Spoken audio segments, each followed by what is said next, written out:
السلام عليكم ورحمة الله وبركاته. أهلا بيكم معايا من جديد في قناتي سيلي's كيتشن. النهاردة بقى هنعمل بسكويت الزبدة اللي بنشتريه من بره وبيكون هايل جدا. هنعمله بكل بساطة وسهولة، وكمان شكله راقي قوي والتسوية مظبوطة.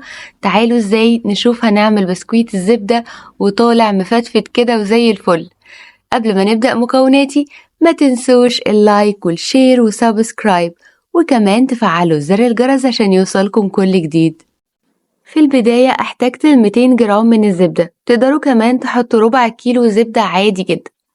أنا الزبدة كانت عندي في التلاجة فاضطريت إن أنا أطلعها وأقطعها مكعبات، كمان عشان تكون سهلة معايا لما أضربها بمضرب البيض.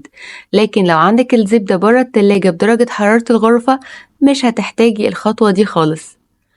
أهم حاجة نسيبها مش أقل من نص ساعة برا عشان تاخد درجة حرارة المطبخ أو الغرفة اللي موجودة فيها الزبدة. وبعد كده سبتها في بولة فاضية علشان تبدأ إن هي تاخد درجة الحرارة المظبوطة.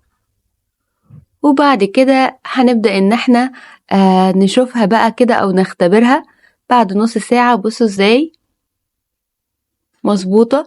هنبدأ بقى إن احنا نشتغل بمضرب البيض، هنضربها تقريبا دقيقتين، أو لو المضرب اليدوي ممكن 5 دقايق علشان تكون شوية كريمي. وبعد كده هنحط عليها نص كوباية من السكر، ولو حابة تزودي السكر شوية هيكون كوباية إلى ربع سكر بودر. وهنبدأ نضرب مرة تانية لمدة 3-4 دقايق علشان نحصل على القوام الكريمي اللي هنشوفه كمان شوية.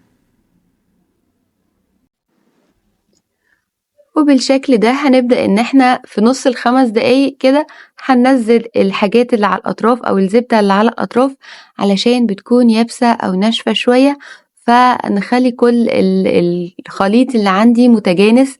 إن احنا ننزل الأطراف مرة واحدة أو مرتين لو حبيتي، علشان ننزل كل الجوانب دي عشان تتجانس مع القوام الكريمي اللي أنا عايزاه.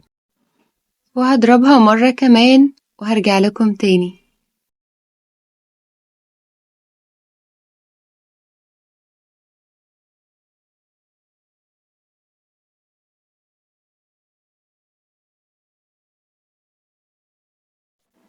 وبكده خلاص القوام بقى كريمي عندك. هنبدأ بقى نحط المكونات اللي بعد كده. عندي بيضتين بدرجة حرارة الغرفة، هنبدأ ان احنا نفصل البياض عن الصفار في اول بيضة.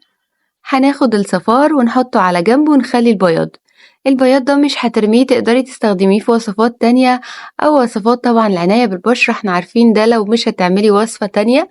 وبعد كده هنحط بيضاية كاملة، يبقى كده احتجت بيضة واحدة ل2 صفار بيض، وده هيخليها تكون شوية طرية أو بتفرول أكتر. وبعد كده نحط معلقة صغيرة من الفانيليا السايلة، تقدري تحطي 3 أو 4 من باكت الفانيليا أو الأكياس الفانيليا. وبعد كده هنضرب مرة تانية مدة دقيقة علشان تختفي الفانيليا مع البيض مع السكر والزبدة كله مرة واحدة، وده هيساعدني ان القوام يكون كريمي اكتر. والخطوة اللي بعد كده هنحط 3 معالق من الحليب او اللبن، برضو بدرجة حرارة الغرفة، ما يكونش دافي وما يكونش بارد. وهنبدأ نخلط مدة دقيقة مرة كمان.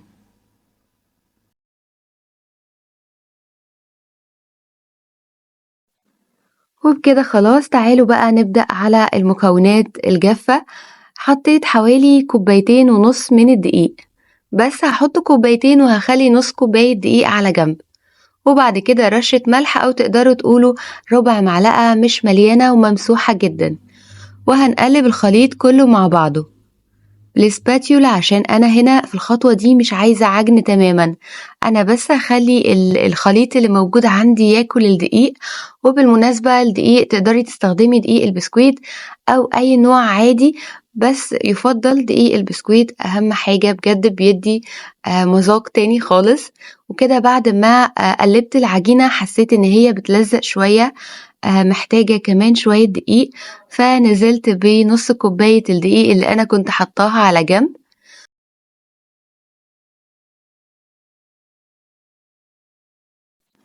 وخلي بالكم من الخطوة دي بتفرق جامد. أنا مش عايزة عجن خالص، كله بالسباتيولا، لأني لو عجنتها هتعمل عرق الدقيق وهيخش بقى على معجنات ومقرمشات، وده أنا مش عايزاه. وبعد كده جبت كيس حلواني وحطيت فيه البلبلة بتاعة بلح الشام أو الإكلير.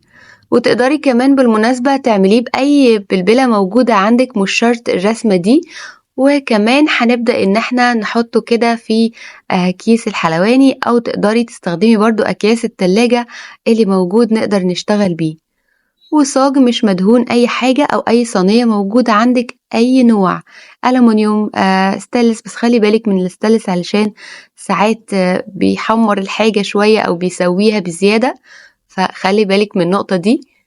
وبعد كده بدأت إن أنا أعمل روزيتات. تقدري تعملي روزيتات اللي أنا عملتها في الأول، أو الروزيتات اللي احنا شايفينها، طبعا على حسب ما بتفضلي. وبعد كده بنساوي الوش بتاعها كده بإيديكي أو بمعلقة، ونبدأ نقطع البسكويت بتاعي ونكمل باقي الصاج. وفي الخطوة دي الفرن بتاع البوتاجاز كان متولع على درجة حرارة 200 علشان يبدأ يستقبل البسكويت. وأهم حاجة برضو من النقط المهمة إن احنا لازم نولع الفرن قبل ما ندخل الحاجة على الأقل ب10 دقايق، علشان بتساعدنا أكتر في التسوية. الحاجة بتاخد راحتها صح، بتستوي مظبوط. وبالظبط هياخد من 10 دقايق ل 12 أو 13 دقيقة. هنبدأ إن احنا نتابعه في منتصف الفرن على درجة حرارة 200. ودي بقى بسكويت الزبدة القمر ده، شكله راقي قوي، ازاي مستوي صح، وكمان بيتفتفت بكل سهولة. وعايزة اقول لكم صفار البيض هو اللي خلاه يكون فيه طراوة كده من جوه. فهي دي كانت وصفة النهاردة. أتمنى يا رب تكون وصفتي عجبتكم، ولو الوصفة عجبتكم ما تنسوش اللايك والشير وسابسكرايب، وكمان تفعلوا زر الجرس عشان يوصلكم كل جديد. ولو في أي وصفة حابين تعرفوها ابعتولي على تعليقات اليوتيوب وحرد عليكم بفيديو للوصفة. ودلوقتي بس أقدر أقول لكم لمزيد من الوصفات تابعوني على قناتي سيلي's كيتشن، وبالهنا والشفا. باي باي.